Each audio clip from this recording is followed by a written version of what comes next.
Hey guys, this is Alicia Podfic, and today we're going to be reading Glowsticks and Bullet Holes by Hyperius. The summary is, I'm here to piss off Batman.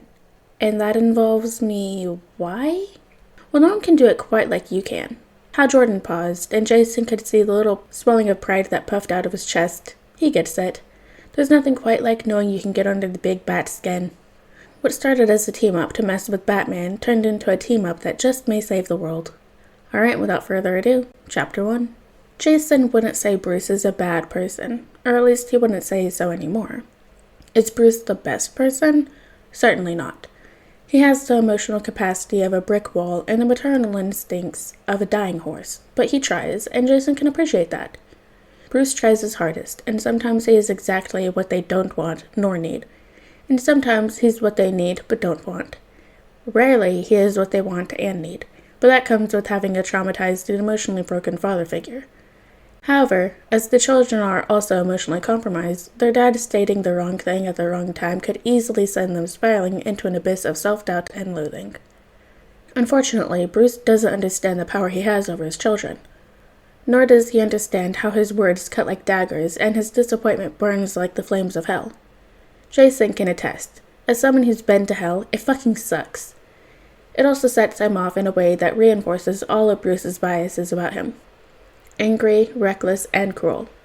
Then Batman, hypocritical as always, also lashes out and says something angry, reckless, and cruel. Like telling Jason that he should take a break from being a vigilante, just because he was a little tougher on some child traffickers than what Bruce wanted, and maybe stuck a real bullet in with one of his rubber ones. But that wasn't the worst part. When Jason went to argue, Batsy said that Jason should take a break from living in Gotham. Jason, as wonderful as he is a spiteful man. After he came back from the dead, when he was at his worst, when the whole world was against him, when he had nothing but the nightmare and green fogging his mind, the only reason he continued to live was to outlive Joker. Out of pure, unadulterated spite. And even then, that nearly wasn't enough. So spite. Bruce told Jason to leave Gotham, and so he did. Without warning, without telling any of the damned bats. Complete radio silence. And he knows it's petty, but he's as petty as he is spiteful, and he knows that this is the best way to hurt them. Radio silence means unanswered questions. It means a lack of knowledge. It means Bruce and the bats not having all the answers. For the bats, having unanswered questions is like a small piece of glass in their foot. It's annoying and hard to get out. So they try to get it out and try, but in their efforts, they only make the wound deeper, and then it gets infected and dangerous, and they can no longer ignore it. It's no longer an itch, but something more, something that needs to be addressed before it gets someone killed. That's how they perceive radio silence. At first, it will bother them, that they don't know, but as the days wear on and they still don't know, don't understand, it becomes too much, and all the worst-case scenarios will run through their heads. And their very souls will be screaming at them that something is wrong, danger, danger, danger. Then they will do everything in their power to find him. They probably will find him, unless he tries exceptionally hard to stay beneath the radar. Then they'll yell at him for making them panic, not forgive him, but move on while expecting him to forgive them. It's all just another Tuesday. But this time, Jason thinks it should be Thursday instead. He wants to really do something to piss Bruce off. Honestly, who does he think he is? Just because he dresses up as a furry and fights crime, he thinks he has the power to kick Jason out of his home? Jason is more Gotham than Bruce ever would be. Jason is a child of Gotham, raised on her streets. Sure, Bruce faced a tragedy, but he doesn't get her like Jason does. None of them do. Pissing Bruce off is very easy, but Jason wanted the special type of piss Bruce off. The type that made his eyebrow twitch and lips pull up into that cute little pissy snarl. The type that makes his muscles tense enough to cramp, and continued cramping for days later. The one that angers Batman and disappoints Bruce. That's the type of pissy Jason's aiming for, which is a bit harder to achieve. Well, unless you know the right people, and Jason knows of the right people.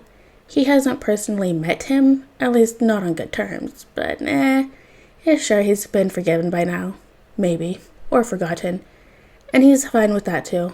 But this is the only person who can easily get under Bruce's skin like that. Hal Jordan. Maybe Guy Gardner. Either way, Jason plans to pay a visit to Hal. And if Guy decides to join the party, then he won't complain. Locating Hal was simple enough. He Googled it. May Jason say, it's amazing what someone can pull from Google and social media. It didn't even take a fancy bat hacking or anything. It was easy, child's play. The next thing for him to do is stalk Hal for a while. Get seen once or twice, freak the man out. It's bat nature after all. And Hal may not believe he's really a bat if he doesn't freak him out a bit beforehand. So that's his plan. Besides, it'd be good to get a general idea of Hal's routine, in case he ever has to stalk him at a later date. Or just have the general knowledge to know where he'd be at any point of the day. Getting to Coast City was easy. Creating a new alias, a plane flight, and a bus ride. Again, child's play. Coast City was definitely not Gotham. For one thing, Coast City is horribly bright. The sun was actually out and shining, and there was a dry heat, which actually felt better than the humidity he was used to. But it was the weird type of nice that actually felt really wrong, and that made him loathe the dry heat. Really, only Gotham can make him hate something that's nice. Alas, that's part of being a Gothamite. It ruins stuff, like family, and normal childhoods, and parents, and staying dead. Jason shook the thought from his head, focusing on his target instead. Hal Jordan, the Green Lantern, was in a Starbucks, flirting with the barista, and Jason couldn't help but click his tongue in disappointment. Jordan should know better than to flirt with someone on the clock, as the employee doesn't have the proper ability to reject him. Well, at least Jordan doesn't linger, actually leaving when he's given the coffee. Or wait, no, that's not a coffee. That's some frilly Karen drink, and oh gods, those poor baristas. And here Jason thought Hal was cool. Jason watched him head to the left, and Jason's knowledge reminded him that Hal was heading to his apartment. Jason followed at a distance, watching the man walk and drink and trip and then pretend he never tripped. Huh, Green Lantern is clumsy too. And that's good to know. It explains his fighting style, a bit more at least. Hal entered his apartment building and took the elevator, and then the door into his apartment. Jason, on the other hand, scaled the neighboring building before setting up shop in a place where he can watch Hal through the window. The routine repeated itself. He got up for work, got coffee, then usually made it to work on time, got chewed out by Carol Ferris, who Jason grew a deep respect for, and then went out as Green Lantern. Or got a drink with a friend. He seemed to be pretty good friends with Barry, as well as the other Lanterns. Hal, however, took a disappointingly long time to realize Jason was observing him. A full 4 days' worth. Jason really had higher hopes for the Green Lantern. At the very least, Green Lantern finally caught him. Red Hood was sitting on one of the roofs of City Coast, consuming a hot dog, helmet set off to the side, when Green Lantern rose up from the alleyway like a dramatic glow stick. Why the hell have you been stalking me? Jason scoffed around his bite of hot dog. Stalk is such a strong word. I'd prefer to call it observe. I've been observing you. Oh yeah, observing me for 2 whole days? 4 days, actually. At least he caught on to Jason yesterday, so less of a disappointment then. The Lantern threw his hands up in exasperation. What the hell? What the hell is wrong with you bats? Jason scowled, wiping his mouth to get rid of mustard residue. I'd hardly call myself a bat. No? Just a mob boss, then? Actually, I haven't killed anyone for over a year. Hal scoffed and Jason ignored it. He's been getting much better at that, ignoring people. I'm here for a different reason.